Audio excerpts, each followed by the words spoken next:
Problema sa pagsisikip ng trapiko sa isang kalsada sa Quezon City tuwing rush hour, tinutugunan na ng MMDA at LGU. Isa kasi sa mga nakikitang problema ay ang dami ng mga pribadong sasakyan na maghahatid sundo sa mga paaralan. Ang sentro ng balita mula kay Joshua Garcia. Limitahan ang mga linya ng mga pribadong sasakyan na naghahatid sundo sa mga paaralan sa kahabaan ng Katipunan Avenue, Quezon City. Ilan lamang ito sa mga pinag-aaralan ng Metropolitan Manila Development Authority o MMDA para maibsan ang lumalalang daloy ng trapiko sa nasabing lansangan lalo pag rush hour. Dito lamang umaga ay nagsagawa ng inspeksyon sa naturang lansangan ng ahensya sa pangunguna ni MMDA General Manager Procopio Lipana. Sa kanilang pinakahuling datos, araw-araw ay nasa mahigit 9,000 sasakyan ang dumadaan sa Katipunan Avenue tuwing rush hour sa umaga, habang nasa mahigit 10,000 naman sa hapon.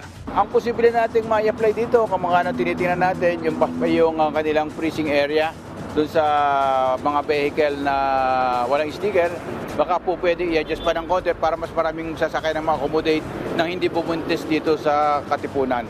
Pumabor naman dito ang mga apektado motorista, partikular na ang mga jeepney driver, maging ang mga pasahero. Anila, malaking kaalwanan daw ito kung sakasakali sa kanilang biyahe.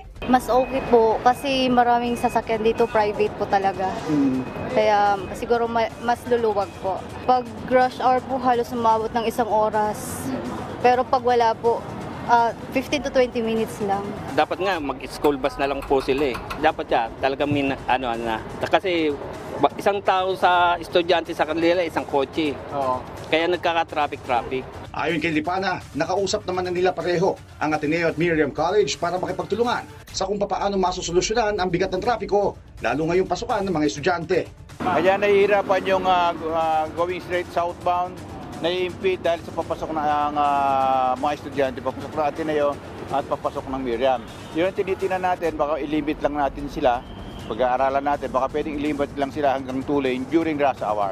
Katuwang ang Traffic and Transport Management Bureau ng Quezon City ay tiniyak din ng MMDA na may sapat silang tauhan sa nasabing kalsada para matiyak na maliban sa volume ng sasakyan na dumadaan ay walang magiging pagkaantala sa biyahe ng mga motorista. Joshua Garcia, para sa Bayan.